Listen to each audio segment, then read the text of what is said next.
gentlemen, boys and girls, welcome to another BulletMarv's review.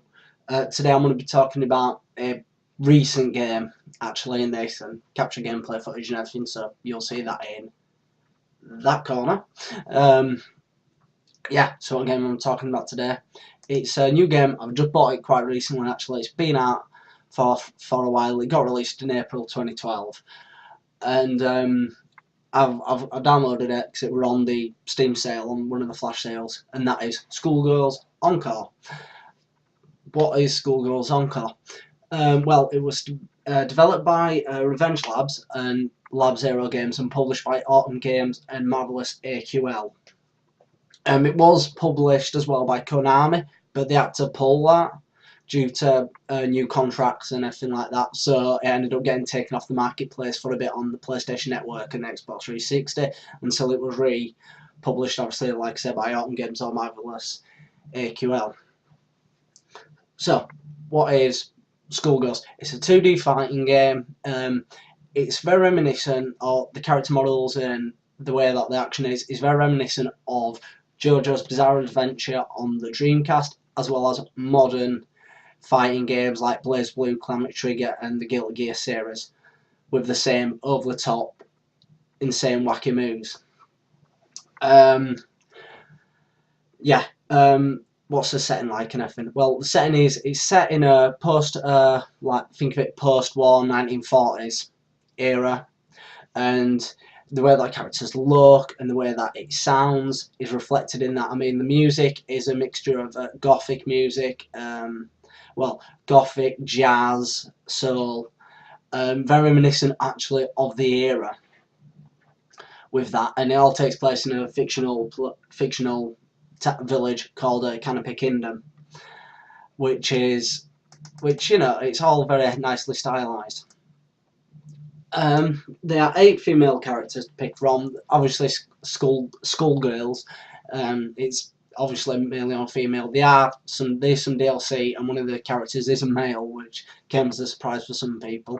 But I'll talk about that later. But the characters' names are Philia, Cerberella, Peacock, Misfortune, Parasol, Planewheel, Valentine, and Double.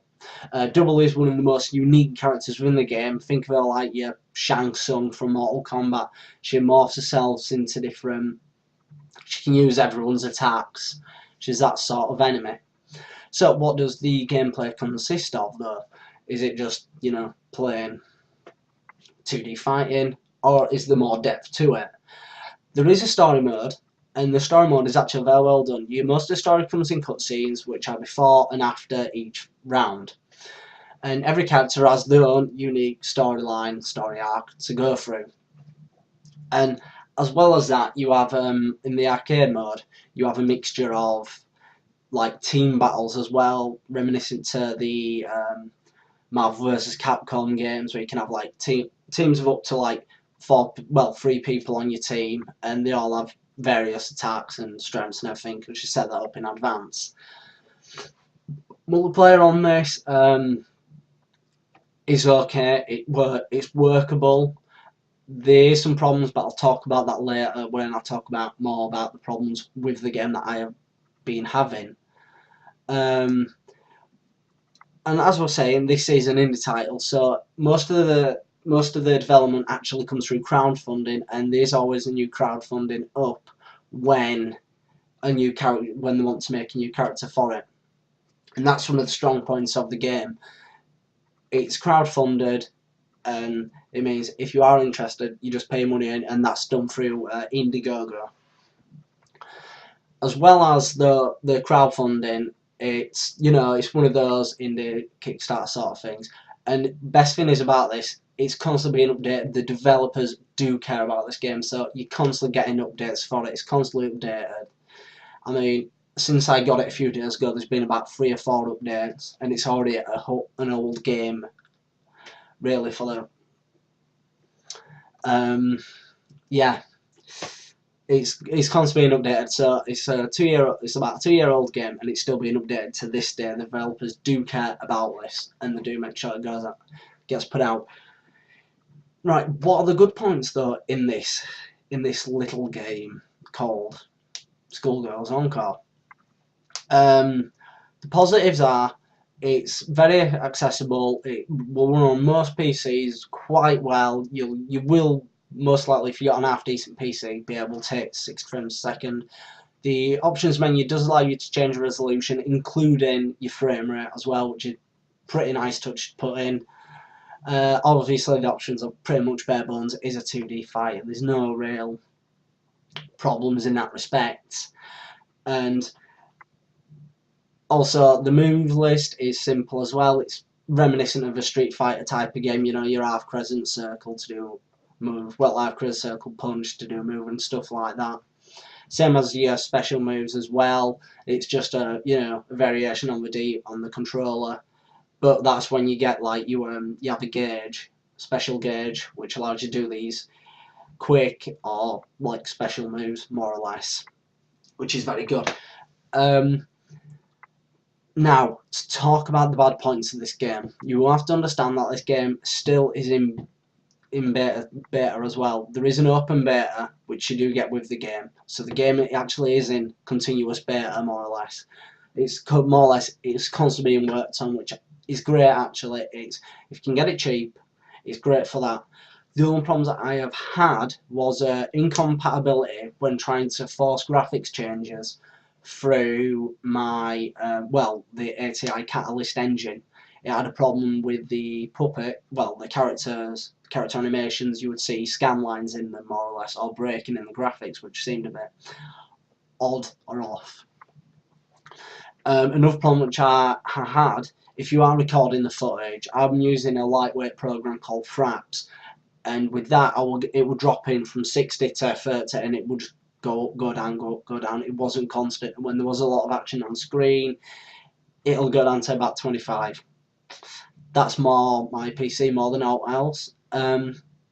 Also, if you are running it through the new AMD Game & Evolved engine as well, you don't want to be using that recorder. I tried recording it through that with that special DVR which they've got built in, and it would stop the game. It's incompatible with it, unfortunately, which I found a bit irritating. It took me a while to figure that out actually. And some people have been getting a lot of problems actually with controller support, but that's been fixed now, so I haven't really noticed that problem. But I mean, any problems that you have, you can just go on the Steam forum page, and there's instructions that are on the actual forums on the SkullGirls website.